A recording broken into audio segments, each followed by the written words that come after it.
Friends, ಒಂದು alert message ಎಲ್ಲರನ್ನೂ ಕೂಡ ಗಾಬರಿಪಡಿಸಿದೆ. ಯಾಕೆ ಈ ಮೆಸೇಜ್ ಬಂದಿದೆ?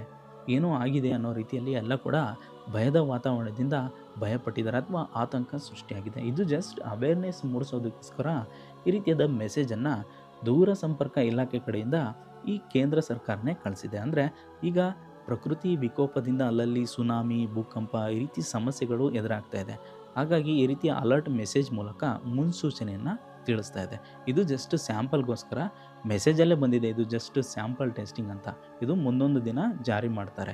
ಆಗ ಮುಂದೊಂದು ದಿನ ಜಾರಿ ಈ ರೀತಿ ಬಂತು ಅಂತಂದರೆ, ಆಗೇನಾದರೂ ಸಮಸ್ಯೆ ಆಯಿತು ಅಂದರೆ ಮೆಸೇಜ್ ಬರುತ್ತೆ. ಆಗ ಅವರು ಆ ಒಂದು ಸ್ಥಳವನ್ನು ಬಿಟ್ಟು ಬೇರೊಂದು ಸ್ಥಳಕ್ಕೆ ಶಿಫ್ಟ್ ಆಗ್ಬೋದು ಅಥವಾ ಅಲ್ಲಿನ ಹತ್ತಿರದ ನಿರಾಶ್ರಿತರ ಕೇಂದ್ರಕ್ಕೆ ಸೇರ್ಕೋಬೋದು. ಹಾಗಾಗಿ ಈ ರೀತಿ ಮೆಸೇಜ್ ಬಂತು ಅಂತಂದರೆ ಯಾರು ಕೂಡ ಗಾಬರಿ ಪಡಬೇಕಾಗಿಲ್ಲ. ಹಾಗೆ ಬೀಪ್ ಸೌಂಡ್ ಬಂತು ಅಂದರೆ ಓಕೆ ಮೇಲೆ ಕ್ಲಿಕ್ ಮಾಡಿದ್ರೆ ಬೀಪ್ ಸೌಂಡ್ ಆಫ್ ಆಗುತ್ತೆ.